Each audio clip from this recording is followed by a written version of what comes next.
ሰላም ጤና ይስጥልኝ። ከኢትዮጵያ ዜና አገልግሎት የህዳር 30 2018 ዓ.ም የዕለቱን ዜናዎች ይዘን ቀርበናል። በቅድሚያም አርዕስተ ዜናዎቹን። ኢትዮጵያ የዜጎችን ተጠቃሚነት የሚያረጋግጥ ጠንካራ ዲጂታል ኢኮኖሚ እየገነባች መሆኑን ምክትል ጠቅላይ ሚኒስትር ተመስገን ጥሩነህ ገለጹ።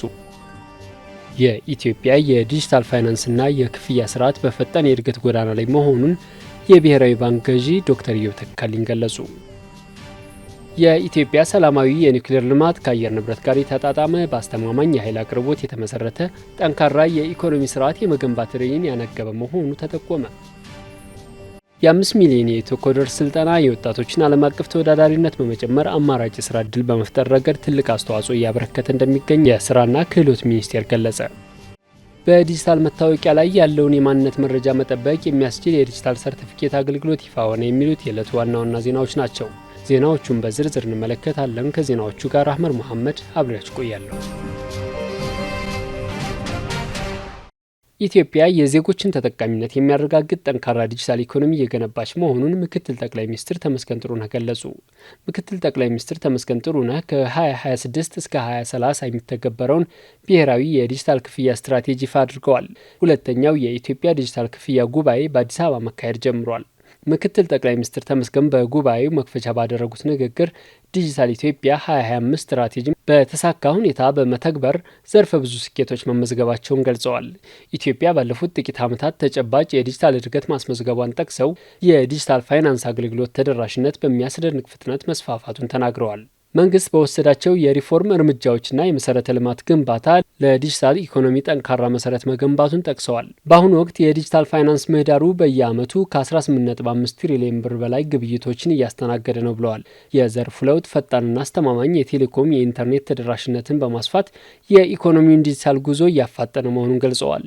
የብሔራዊ ዲጂታል መታወቂያ ፋይዳና ሞሰብ የአንድ ማዕከል አገልግሎት ያሉ የዲጂታል የመንግስት አሰራሮች በመቶዎች የሚቆጠሩ አገልግሎቶችን በአንድ ስፍራ በማሳ እንግልትን እየቀነሱና ግልጽነትን እያሻሻሉ መሆኑን ተናግረዋል። ብሔራዊ ባንክ አሰራሮችን በማዘመን ለሞባይል ገንዘብ ዝውውር፣ ለክፍያ አገልግሎት ሰጪዎችና ለፈጠራ ባለሙያዎች ምቹ ምህዳር መፍጠሩን ተናግረዋል። በኢትስዊች የተደገፈው ብሔራዊ ዲጂታል ክፍያ አሰራር ከፍተኛ ገንዘብ በባንኮች መካከልና በዲጂታል አማራጭ በቀላሉ እንዲንቀሳቀስ አስችሏል ነው ያሉት። የቴሌብር ፈጣን ተደራሽነትና ለአጠቃቀም ምቹ መሆኑ የዕለት ተዕለት የዜጎችን ኑሮ እያሳለጠ መሆኑን ጠቅሰዋል።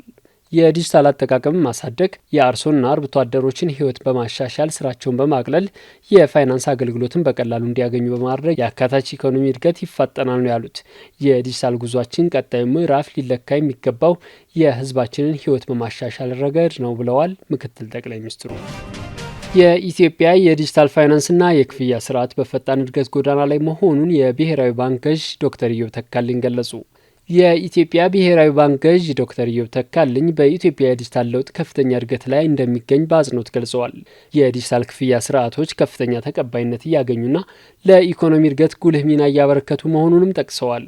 ኢትዮጵያ አስደናቂ የሆነ የዲጂታል ለውጥ እያስተናገደች መሆኗን ገልጸው ይህም ለፋይናንስ ዘርፉ እድገት ትልቅ መስፈንጠሪያ እየሆነ መምጣቱን አንስተዋል። በሀገር አቀፍ ደረጃ ፈጠራን የሚያበረታቱ አሰራሮችና በዲጂታል መሰረተ ልማት ላይ እየተደረጉ ያሉ ኢንቨስትመንቶችም ለእድገቱ ሚናቸው የላቀ ነው ብለዋል። በኢትዮጵያ የዲጂታል ግብይቶች ፈጣን እድገት እያሳዩ ነው ያሉት የባንኩ ገዢ ይህም በሀገሪቷ የግብይት ገጽታ ላይ ታሪካዊ ለውጥ ማምጣቱን ጠቁመዋል። ይህ የዲጂታል ግብይት መጨመር የዲጂታል ክፍያዎች ተቀባይነት እየጨመረ መምጣቱን የሚያሳይ መሆኑንም ተናግረዋል። በብሔራዊ የክፍያ መሰረተ ልማቶች ላይ እየተደረጉ ያሉ የማሻሻያ ስራዎች ቅልጥፍናንና ደህንነትን እያሻሻሉ ሲሆን ጠንካራ የዲጂታል ፋይናንስ ስርዓት እንዲኖር መሰረት እየጣሉ ነው ብለዋል። ሰፊ የዲጂታል እምቅ አቅም ያላት ኢትዮጵያ በፍጥነት እያደገ ያለ የፋይናንስና የግብይት ማዕከል እየሆነች መምጣቷንም ገልጸዋል። እነዚህ ስኬቶች ቢኖሩም በቴክኖሎጂ ተደራሽነት ያሉ ክፍተቶች፣ የአጣዳፊ ጊዜ አገልግሎቶች አለመስፋትና እያደጉ የመጡ የሳይበር ደህንነት ስጋቶችን ጨምሮ ፈተናዎች መኖራቸውንም ጠቅሰዋል። እነዚህም ፈተናዎች ለመፍታት በመንግስትና የግል ዘርፉ ትብብር አስፈላጊ መሆኑን አጽንኦት ሰጥተዋል። የኢትዮጵያ ሰላማዊ የኒውክሌር ልማት ከአየር ንብረት ጋር የተጣጣመ በአስተማማኝ የኃይል አቅርቦት የተመሰረተ ጠንካራ የኢኮኖሚ ስርዓት የመገንባት ራዕይን ያነገበ መሆኑን የኢትዮጵያ የኒውክሌር ኃይል ኮሚሽነር ሳንዶካን ደበበ ገለጹ። የመጀመሪያው ብሔራዊ የኒውክሌር ኃይል መርሃ ግብር ሚናና ኃላፊነት የተቋም ትግበራ አውደ ጥናት የምክክር መድረክ ማካሄድ ጀምሯል። የኢትዮጵያ የኒውክሌር ኃይል ኮሚሽነር ሳንዶካን ደበበ እንደገለጹት ኢትዮጵያ አስተማማኝ ተአማኒነትና ሰላማዊ የኒውክሌር መርሃ ግብር ለመገንባት ቁልፍ እርምጃ ጀምራለች።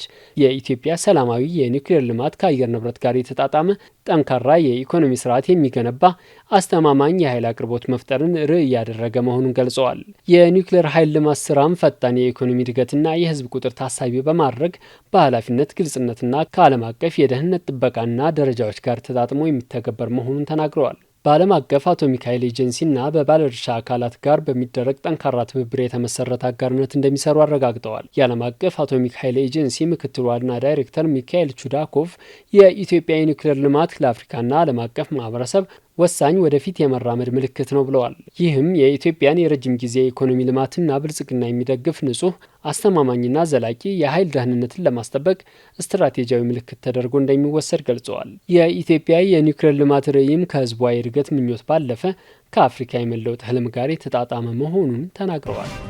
የ5 ሚሊዮን ኢትዮ ኮደርስ ስልጠና የወጣቶችን ዓለም አቀፍ ተወዳዳሪነት በመጨመር አማራጭ የስራ እድል በመፍጠር ረገድ ትልቅ አስተዋጽኦ እያበረከተ እንደሚገኝ የስራና ክህሎት ሚኒስቴር ገለጸ።